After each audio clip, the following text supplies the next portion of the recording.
Hello, it's Jane here. I'm back up at the plot at the end of March and it's another gloriously warm day. I've got to be honest, I hadn't planned to come up today and sow anything at all, but when I just saw the weather I wanted to be outside, so I was actually going to do these seeds later on in the week indoors, but why not make the most of this weather when we've got it, because toward the end of the week apparently we're due, in the UK, we're due for a real shift in weather conditions, and I know some places are actually going to experience some snow as well. So yeah, if I can get outside in my t-shirt, why not? The other reason though that I want to be planting these particular seeds today is because it is the optimum time, according to the lunar calendar, to sow your root crops.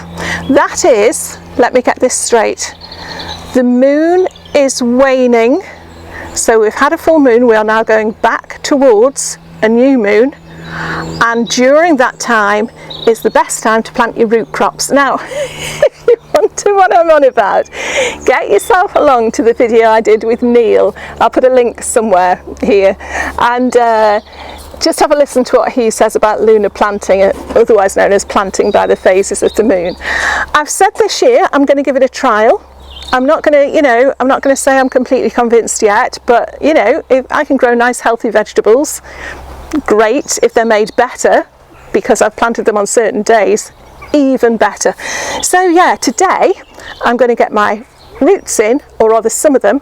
I'm going to plant some beetroot and some parsnip.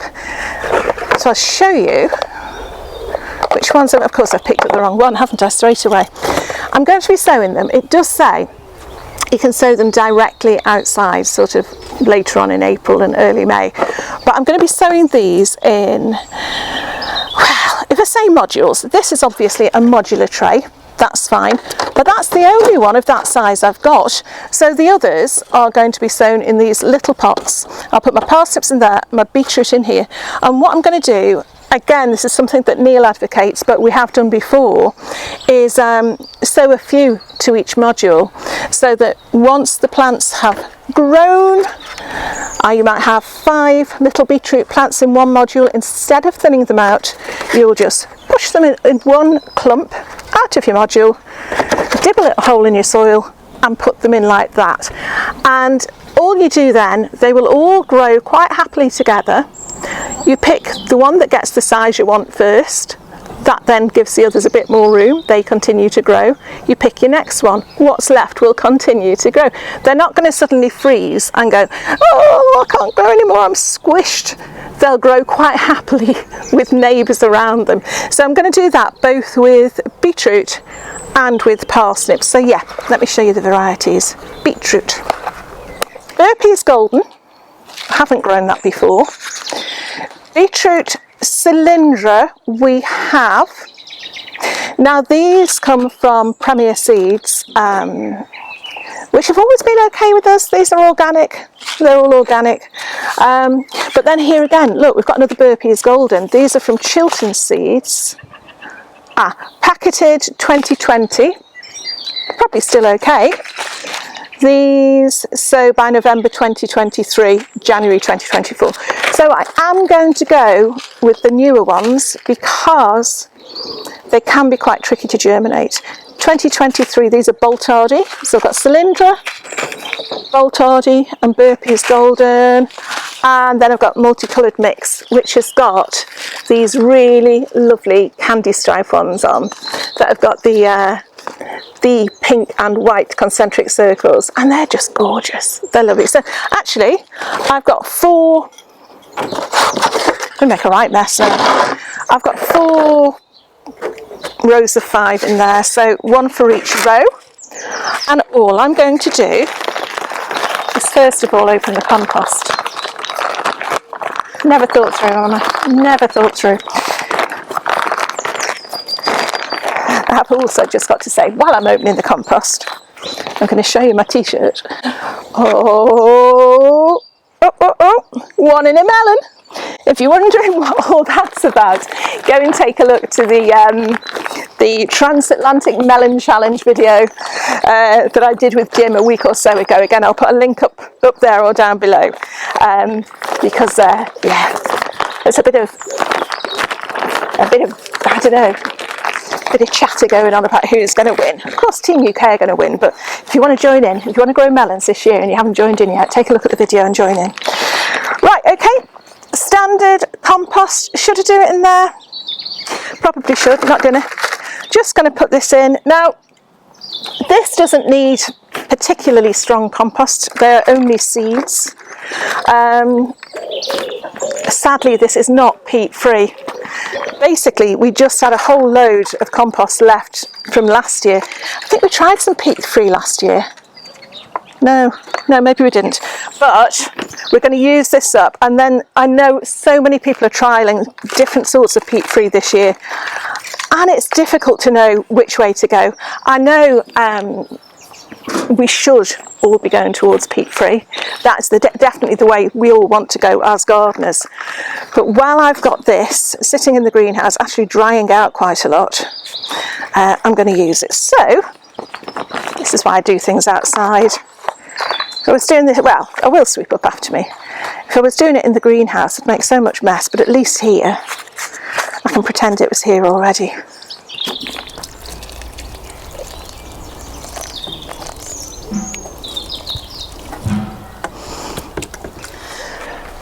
Okay, as you can probably see, I've got exactly the wrong type of pen to do this with, and it's very, very, very, very thick. Can you see that? So I really need to try and remember what they are. Oh, it happens every year, doesn't it? So that I can write them properly, otherwise I will just forget what they are. Okay, let's see, where are we? Boltardy. Let's get those ones in. Da, da, da, da. Here we are.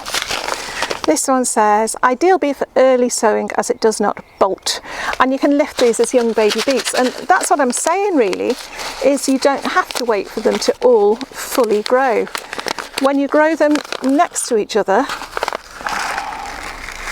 it works really well. Now, if you look at these, I am probably going to do, can you see those? They're very, very corky. A lot of people would soak these beforehand, but I'm not going to, because as you know, I'm a stubborn old goat. And yeah, if they're going to grow, they're going to grow. Right, I'm going to do 4 in each cell. And then when I've done that, I will cover them with a little bit more soil, leave them in the gravel tray, and keep checking them over the next few days. The other thing to remember about your beetroot seed is each one is actually a little cluster of seeds. So it does seem like, you know, I'm maybe going to get 20 little beetroot in a cluster. So what I will do, if they all take, is remove the weakest one. Okay, all I'm going to do now is just make sure they're pressed down on the soil nicely, just using my fingers. It's as quick as, I don't know, what is it as quick as a fox. Never seen a fox sowing seeds, but there we go. There we go. Pretty much done. So we've got 5 in, so we've got 3 in, it don't matter. Okay, and then I'm just going to lightly cover that with a bit more naughty compost. And we'll see what happens. Okay, I'll put these in an unheated greenhouse. And in about 2 weeks' time, whoops, during the waxing phase of the moon, I'll sow another lot and we will see what the difference is, if there's any at all, what the difference in quality, quantity, weight of the fruit, vegetable, beet is. And yeah, that's another thing done. Okay, I'm just going to sow my parsnips now in exactly the same way. No pre-soaking, nothing, just popping them in Again, another root vegetable, so it's a perfect time for them to be sown. And I'll come back to you when I'm done.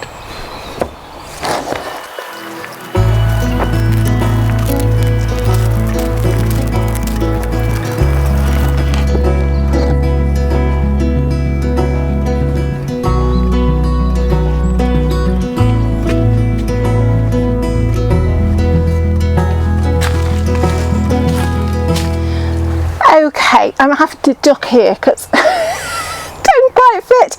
I've got these in the polytunnel now. Temperature as it stands at the moment is 86 degrees Fahrenheit in here at the moment. I don't know what that is in centigrade, but it's warm. However, it's not the daytime temperatures I'm too worried about, it's the evening temperatures. So what I'm going to do with my beetroot, I'm going to put one of its little caps on, like a little shower cap. Do you remember? Maybe the age where ladies of a certain age used to wear a little rain hat. So if they'd been to the the hairdressers and they came out and it was inclement weather, little rain hats, and they used to come in like a little concertina thing, and you pull them and you could put them over your head. Fantastic, that's part of my childhood. Okay, so he's putting his little rain hat on because we are going to just try and keep him out of danger of any frost or anything in here. If it's going to be super duper cold, I will come up and put something like a towel, which just happens to be there, or some sort of fleece over it to give it a little bit more protection. But as for the parsnips, I know I said I'm not going to do anything fancy, and to me this isn't fancy, this is just something that I always do, or rather I've certainly done the last couple of years. It's just put a piece of cardboard over. And for whatever reason, that really, getting smaller and smaller, can you see?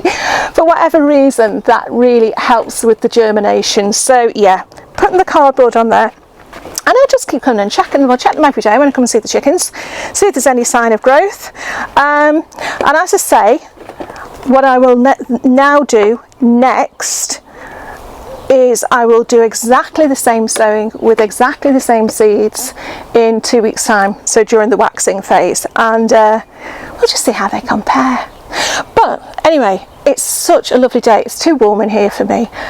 Let's just go and sit outside for a couple of minutes and enjoy this lovely weather. Ooh.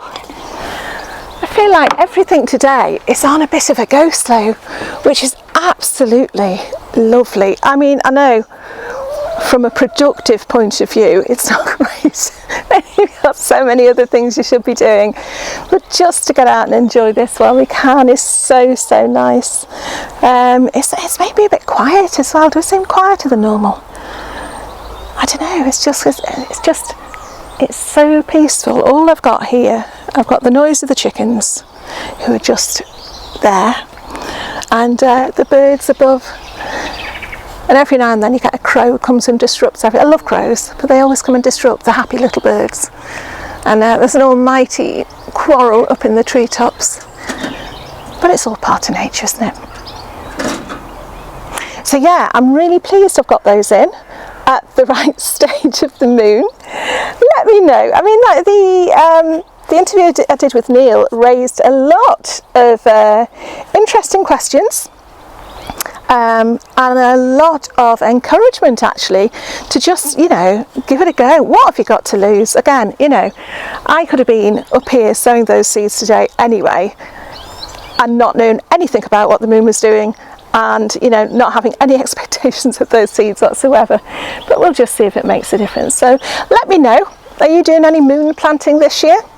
Have you got your parsnips and beetroot in yet? Do you do anything special with those seeds, those corky seeds, to help them germinate? What's your sowing plan like? Just let me know in the comments below. But other than that, oh, there's a siren now. That's because I said how peaceful it was. But other than that, I'm just going to sit here for a few minutes and just soak up what is going to be probably one of the last sunny days we have for some time. But yeah, make the most of it. See you soon. Bye for now.